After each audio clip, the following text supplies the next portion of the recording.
Qocalıq bir gedişdir, dönüşü yoxdur onun. Qocalıq bir ağlamaqdır, gülüşü yoxdur onun. Yığıb nəvələrimi üzündən maç alıram, Allah qismət eləsin. Doğrudan mı mən qocalıram? Qocalmayaq, ucalmağı nəsib eləsin Allah bizə. Rəhman, Seyid Rəhman.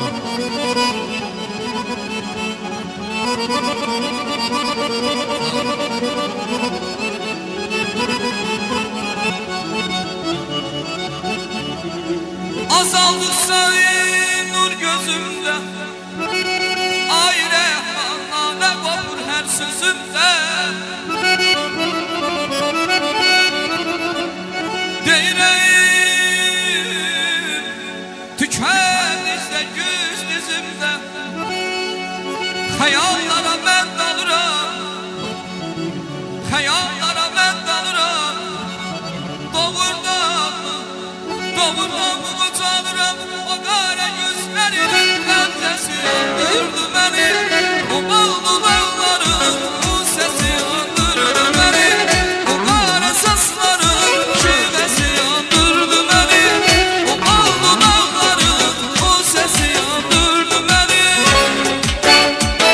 Sağlar Rəhman, sıvalarsın.